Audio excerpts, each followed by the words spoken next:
So yeah, the Vivo X60 Pro certainly ain't cheap. At 750 quid here in the UK, it's more expensive than some rivals like the OnePlus 9 and about the same cost as Xiaomi's Mi 11 and the Samsung Galaxy S21. Some pretty tasty competition there. But the question is, if you chucked all of these phones into some kind of bizarre smartphone thunderdome, would the Vivo X60 Pro stand any chance at all? Well, to find out, I slid my SIM card in this bad boy. I've had my Vivo X60 Pro going on full time for the last week or so. So here's my in-depth review, and for more on the latest and greatest tech, please do subscribe and ding that notifications bell. Cheers! So first up, the smart design definitely warms the cockles of my heart. It's nothing revolutionary for sure, but the Vivo X60 Pro does look neat and tidy, with two curved plates of glass separated only by a very slender strip of metal. The smartphone's got a good heft to it, but it's not as heavy as some other premium smartphones like that Mi 11, and it is reasonably slim to boot despite the jut-in camera lens. The arse end is constructed from AG glass, where the AG stands for anti-glare, and in Vivo's own words, this gives a lovely satin finish to the Vivo X60 Pro. I certainly do like the pearl-like finish to this smartphone. It's got a very soft touch feel to it, feels really nice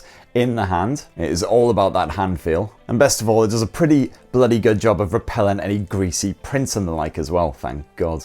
Now, the Vivo X60 Pro can be grabbed in midnight black or shimmer blue. This is the shimmery one, and I do like that subtle iridescent finish, the suggestion of colours waiting to burst forth from just beneath the surface. And dear God, I'm starting to sound like some sort of wanky art critic. And thankfully, touch wood, the Vivo X60 Pro seems perfectly durable as well. It has been banged about a fair bit this past week. No scratches or scuffs to speak of on the back end, and you've got a pre-installed screen protector over that front glass as well. However, a feature that I did really miss here on the Vivo X60 Pro this past week was the lack of water resistance, which is a real shame. Means you can't rock it in the shower checking your emails first thing in the morning. You can't take it in a nice hot bubbly bath to relax with your favourite ridiculously violent anime. And that is a feature that you will find on a lot of rivals at this price point. When you switch on the Vivo X60 Pro, your eyeballs will be met with the merry display of Android 11, enveloped lovingly by Vivo's FunTouch launcher.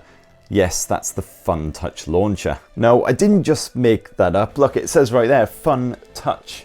FunTouch. And FunTouch, stop giggling there at the back, doesn't mess about with the standard Android design or aesthetics, but it does add quite a few worthy bonus features and gestures. So for instance, you can swipe up with 3 fingers on a supported app to split the screen and multitask with 2 apps at a time. You can also, for instance, long press the volume down button in order to launch up the camera or another app of your choosing. And there's also a nifty one-handed mode, which is slightly awkward to call up, but it's definitely useful as reaching to the top end of that screen can really put your thumb out of joint. You can even use that camera flash as a kind of notifications light, although there is the usual edge light and shenanigans for any incoming calls and other notifications just to attract your attention. And that is of course fully customizable, lots of different options that you can choose from. So overall, I gotta say, I like me a bit of FunTouch, so to speak. It kind of reminds me of some other launches like Oxygen OS, which keep the Android foundations pretty stable, but also add their sort of own little aesthetics and way of doing things and chuck on some bonus features that are definitely well worth having. And also rounded off the general features, you've got a generous 256 gigs of UFS 3.1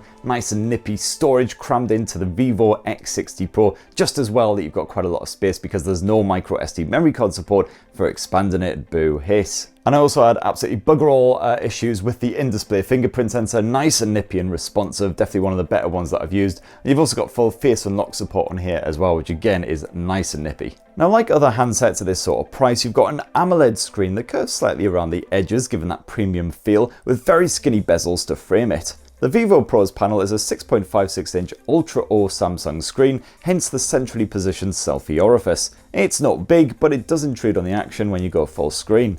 But no complaints on those Full HD Plus visuals with full HDR10 Plus streaming support for Netflix and the rest. You've got colour accuracy which veers towards natural by default, although you can boost those colours in the display settings if you like. It's a 120Hz display, so flicking around in the general UI and using supported apps definitely very buttery smooth indeed, and there is a smart switch option so you can have it flip automatically between 60 and 120 when needed. As for the audio, well, it's a basic mono speaker setup, and as usual that's very easily muffled while you're gaming or busy kicking back watching a video or whatever. But with a good bit of Bluetooth 5.1 support, I found that wireless streaming was absolutely perfect for music, audiobooks, whatever you want. Now you do have high-res audio support as well here on the Vivo X60 Pro, but unfortunately you will have to get all dongled up because there's absolutely sod all headphone jack track action here, so once again, boo, hiss, etc. Now the X60 Pro uses the Snapdragon 870 chipset, which is basically a Snapdragon 865++. It's also found in the Poco F3, and it's not quite the Billy Big Bollocks Snapdragon 888 found in most rivals at this price point, but it will happily run every Android app out there, and you can even kill an afternoon with a proper memory hog like Genshin Impact, helped considerably by the generous 12 gigs of RAM stuffed inside.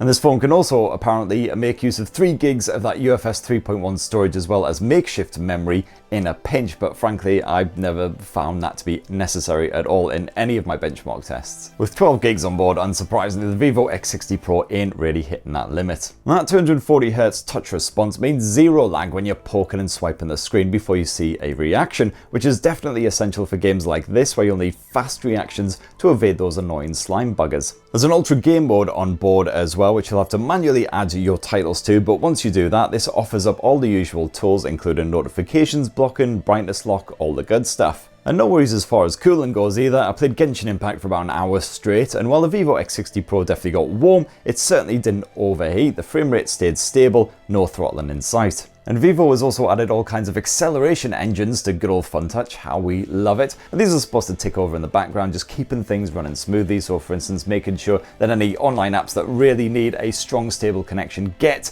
the lion's share of that bandwidth, all that kind of shenanigans. It's kind of difficult to say whether these actually do anything in the grand scheme of things because you can't toggle them on or off to sort of compare performance, but you know, it's good that they're there, I guess. And that Snapdragon 870 chipset also adds the benefit of 5G support, which you would of course expect at this sort of price point. Now the Vivo X60 Pro's 4200 mAh capacity battery may be dwarfed by some rivals, but it certainly proves strong enough for all-day play. Even with loads of media streaming, both audio and video, plenty of messaging, using it as a sat-nav, doing a bit of Skype action, lots of camera play, I still found that pretty much every single day I finished with at least a quarter power left in the Vivo X60 Pro, so no complaints there. So even if you find you usually tot up at least 5 or 6 hours of screen on time a day like I do, no worries. When it is time for a recharge, well, the Vivo X60 Pro doesn't exactly particularly impress there. It's 33 watt fast charging, so pretty bog standard compared with a lot of rivals at this price point, and no wireless charging support either, which is particularly poor when you consider some rivals like that Xiaomi Mi 11 come swaggering on by with their 50 watt wireless charging support. Now the optics is one area where Vivo's really concentrated, and of course it's very fashionable for smartphone manufacturers these days to partner up with optics firms, and Vivo certainly hasn't bucked that trend, cozying up with Zeiss for the new Vivo phones. The main shooter sports a 48 megapixel Sony IMX598 sensor, but the headline feature here is Vivo's updated gimbal stabilization combined with optical image stabilization to give you 5-axis stabilization overall. And this will ably counter any kind of handshake or tremor. And the Vivo X60 Pro is certainly capable of pumping out some beautiful and fairly detailed photos, even when you get quite close to your subject. Yeah, some colours definitely did appear richer in my shots than in real life, but the results are usually attractive. Indoors, you'll not be troubled too much by grain, although moving subjects do often come out rather blurred if they're not well illuminated. But that stabilisation really helps with low light shots, even if you've had a skinful. Stick on the night mode and hold relatively still for a few seconds, and you'll get significantly brighter snaps that almost look like they were taken several hours earlier. The next lens is a 13 megapixel ultra-wide angle effort with anti-distortion correction, which does a reasonable job of preventing any warpy jankiness. And while colour reproduction isn't as accurate with this sensor, the pulled back viewpoint is definitely good for subjects of a larger stature. And Vivo finishes off the triple lens setup here on the X60 Pro with a 13 megapixel portrait snapper as well. Sadly, you don't get any hot telephoto action like you do on that Vivo X60 Pro Plus. Still, the portrait mode produces some good looking pics with the ability to tweak that bokeh and refocus a shot after you've taken it. Video can be shot at up to 4K resolution at either 30 or 60 frames per second, and again the results are thigh-strokingly lovely. Visuals are crisp, colours are again fairly well captured, although a little bit boosted shall we say, and image stabilisation is decent as you'd expect with that gimbal design, either with or without the anti-shake feature active. Plus that triple mic spatial audio recording with wind noise reduction smarts definitely does the job when you're shooting outdoors, cleanly capturing the action from all sides with limited distortion. Tap on that cinema mode and you'll swap to a 21:9 aspect ratio to capture some proper widescreen footage if you fancy yourself as a bit of an indie director type. And this certainly adds a bit of flair to your home movies if you fancy it. And last up, that 32 megapixel selfie snapper is another good one, at times at least anyway.